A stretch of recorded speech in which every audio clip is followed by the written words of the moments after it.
Hello everyone, welcome back to Manish and Dolly vlogs. तो कहिए कैसे हैं आप सब। तो आज कल वैसे चल रहे हैं पेपर अवंशिका के, और अवंशिका घर पे ही होती है। इस कारण व्लॉग्स लेट आ रहे हैं। मार्च वगैरह स्टार्ट हो गया है तकरीबन तकरीबन। तो इतना एज सच मैं शूट नहीं कर पा रही हूँ बिकॉज़ शेड्यूल बहुत ज़्यादा ही पैक चल रहा है, क्योंकि बच्चों के पेपर्स हैं, वंशिका के पेपर्स हैं, घर का ही काम हो जाए इतना ही बहुत है। और ऊपर से कभी मौसम सर्द गर्म समझ ही नहीं आ रहा है मौसम क्या चल रहा है। तो आज वंशिका ने डिमांड की थी कि मैंने इडली सांभर खाना है, तो इंस्टेंट वे से ही बना दिया बिकॉज़ मैंने दाल वगैरह वगैरह तो कुछ नहीं भिगोया था। तो जो रवा इडलीज़ होती हैं वही मैंने इंस्टेंट वाली बना ली थी। तो यूजुअली बनाती हूँ, लेकिन मेरा एक्चुअली स्टैंड ना एक तरफ से टूट गया था, तो मैंने अभी फिर रीसेंटली जस्ट इडली स्टैंड ही मंगाया है। उसका पूरा इक्विपमेंट नहीं मंगाया जो कढ़ाई वगैरह होती है। तो अभी सोच रही थी कि वो भी मंगा लूँ। तो स्टैंड काफ़ी छोटा आया है, ऑनलाइन ही मंगाया था, तो काफ़ी छोटा-सा आया था स्टैंड। तो फिर इसलिए मैंने सोचा चलो इसको ट्राई करके आज इडली बना के देख लेती हूँ। तो सबसे पहले मैं अपनी सांभर की तैयारी कर रही थी यहाँ पर। तो सांभर में आपको पता ही है, सिंपल सांभर है, कुछ भी ऐसा सच नहीं है। मैं सब कुछ इकट्ठा ही चॉप कर रही थी, जो-जो मुझे लग रहा था सब कुछ मैंने डाल दिया। हरी मिर्ची मैं भूल चुकी थी, तो मैंने वो भी डाल दी। तो इसमें टमाटर थे, प्याज़ थे, और हरवा हलवा कद्दू था, और साथ में बीन्स भी थी, आई थिंक सो, फलियाँ जो जिसे हम कह देते हैं। आलू भी डाले थे 1-2। तो बस यही चीज़ों को सारा इकट्ठा ही मैं तड़के के लिए डाल दूँगी, और इसके बाद में जो भी नॉर्मल हम लोग अपने मसाले डालते हैं बेसिक से, वो डाल दूँगी। उसके ऊपर ही सांभर मसाला डाल के इसको 1-2 सीटियाँ डाल-डाल के पका लूँगी। तो बस यहाँ पर उसी की ही तैयारी चल रही थी। तो सबसे पहले मैंने राई डाल दी थी इसमें, और राई जब तक चटक रही थी तो तब तक मैंने अपना जो भी मसाला वगैरह था अपना एक साइड पे मैंने अपना सब रेडी रखा हुआ था कि मुझे हैंडी रहे, क्योंकि वंशिका को भूख बहुत ज़्यादा लगी हुई थी। और मैं बस ऐसे ही, पहले मेरा मन नहीं था बनाने के लिए, क्योंकि मुझे लग रहा था कि अच्छी तरह सब्ज़ी वगैरह कुछ खास है नहीं है। एक्चुअली इसमें मैंने गाजर भी डाली है, तो मैं भूल गई थी बताना। तो सब कुछ यानी मिक्स जो भी आप वेजिटेबल अवेलेबल थे घर पे मैंने वही डाल दिए। आप भी कुछ भी डाल सकते हो, बैंगन जो भी मन करता है आप डाल सकते हो। तो यहाँ पर यूजुअली ड्रम स्टिक्स तो मिलती नहीं है, तो मैं सांभर में वो चीज़ तो डलती ही नहीं है। तो लाने के लिए मुशक्कत लगेगी, पता नहीं कहाँ से मिलेगी। तो बस यहाँ पर मैंने एक तड़का सा उसको लगा लिया था, सिंपल सा। तो आपको आगे-आगे दिख जाएगा कि मैंने कैसे इस चीज़ को रेडी करके अपना सांभर एक साइड पे रेडी करके रख दिया था।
इस स्टेज पे मैंने पानी भी डाल दिया था, दाल भी डाल दी थी, और मसाले सारे डाल दिए थे। तो बस यहाँ पर मैंने अब लिड लगा देनी थी इसकी, क्योंकि इसको 2-3 सीटियों के लिए मैंने छोड़ देना था। तो जितना पानी आप लगे आपको कि कम है, ज़्यादा है, और वैसे भी सांभर एक थिक ग्रेवी ही बन जाती है, एक किस्म की सब्ज़ी सी लगती है खाने में, तो क्योंकि इतना रनी टेक्सचर नहीं होता है इसका। तो फिर बस मैंने यहाँ पर सीटी लगवा ली थी।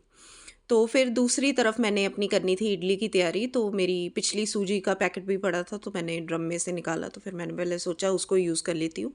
तो जी इसका मेजरमेंट है जी, जो एक्चुअली मेरे पास कप्स तो थे नहीं, जो हम मेजरिंग कप्स होते हैं वो तो थे नहीं मेरे पास, तो चाय के कप हैं, मैं वही ले लेती हूँ क्योंकि ये भी एक कप के ही अकॉर्डिंग होता है। तो 2 कप मैंने सूजी डाल रही थी इसमें, और उसके बाद मैंने 1 कप मैंने दही डाल दिया था। तो दही को मैंने रूम टेम्परेचर पे रख दिया था बाहर निकाल के। तो बस 1.5 कप आई थिंक सो पानी डाला था। बस इतना ही मिक्सचर रेडी करना था, उसी में मैंने नमक डाल दिया था थोड़ा-सा।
तो यहाँ पर मैंने पानी मेरा एक्चुअली 1.5 कप पानी यूज़ हो चुका था। मैंने 2 कप भर के रखे थे, बट 1.5 कप ही यूज़ हुआ था मेरा पानी।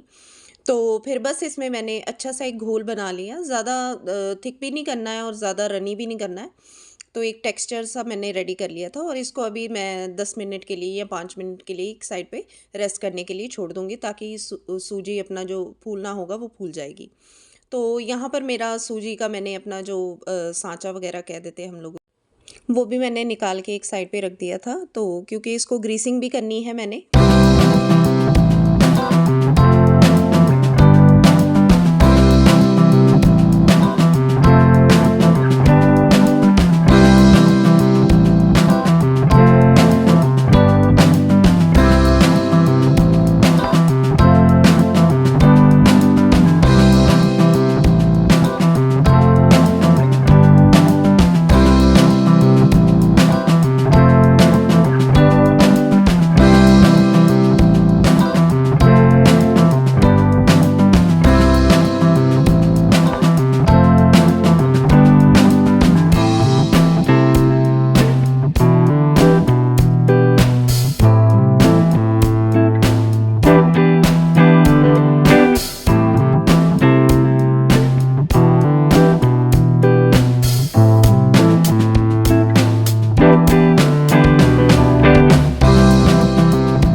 तो यहाँ पर मैंने सूजी का बैटर अब खोल लिया था, तो रेस्ट के लिए उसको 10 मिनट्स दे दिए थे, हो गए थे।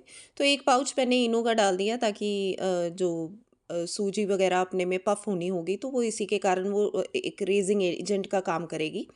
तो बस उसी वक्त हमने जब उसको डाल दिया, तो मैंने अच्छी तरह उसका एक स्टर दे दी उसको, ताकि जितने भी बबल्स वगैरह वो सारे सेटल हो जाएंगे। और यहाँ पर ग्रीसिंग स्टार्ट कर दी थी मैंने।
ज़्यादा ऊपर तक नहीं भरेंगे बिकॉज़ क्योंकि वो फूलेगी भी तो फिर वो सांचे में आपस में ही टकराएँगी। तो इसलिए मैंने थोड़ा-थोड़ा ही उसमें मिक्सचर भरा है और ठीक है, क्यूट-क्यूट सी छोटी-छोटी इडलीज़ बन गई थी इसमें। काफ़ी छोटी थी इडलीज़ इसमें बन रही, तो मुझे बैचेज़ काफ़ी तैयार करने पड़े इसके। तो अब मैं देखती हूँ इसका एक अलग से बड़ा-सा लेके आऊँगी सांचा सारा। तो ये मेरे पास एक पैन था, उसी में मैंने स्टीम करने के लिए इसको रख दिया लो टू मीडियम फ्लेम पे। तो बस ये अभी पकने के लिए स्टार्ट थी।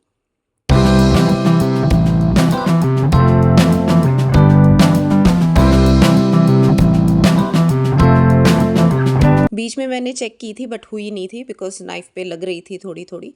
तो बीच-बीच में मैं चेक भी कर रही थी। सांभर हमारा बन के रेडी था, उसको तड़का वग़ैरह मैंने लगा दिया था, जो उसको लगाना था।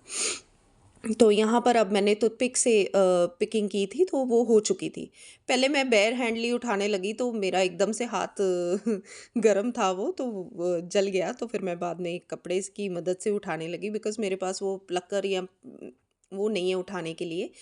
तो इसके ऊपर हुक लगी होती है, पता नहीं मैंने कहाँ मिस कर दी, कहाँ रख दी, मुझे मिल नहीं रही थी बॉक्स में। तो बस यहाँ पर हमारी इडली बन चुकी थी और बहुत ही स्पॉन्जी और बहुत ही सॉफ्ट बनी थी। और ये देखना आप, मैं नाइफ़ से उसको जैसे ही उसको निकालूंगी वो आराम से निकल रही थी, ऐसा कुछ नहीं था। तो थोड़ी देर के लिए मैंने छोड़ दी थी ताकि अपने आप में आ जाए, वो थोड़ा सा निकलने में दिक्कत होती है उसको। और बहुत ही टेस्टी बनी थी इडली, खाने में भी बहुत ही टेस्टी थी। तो अवंशिका तो रह ही नहीं पा रही थी, वो कह रही थी मुझे भूख लगी हुई है। और साथ में मैंने चटनी भी बनाई थी, तो उसकी रेसिपी मैं अलग से डालूँगी, वो मैं डाल नहीं पाई। तो आई थिंक सो मैंने ढोकला बनाया था, तो अगले दिन उसी के साथ मैंने चटनी की भी रेसिपी दिखा दी थी। तो मिलती हूँ आपको नेक्स्ट व्लॉग में, टिल देन बाय।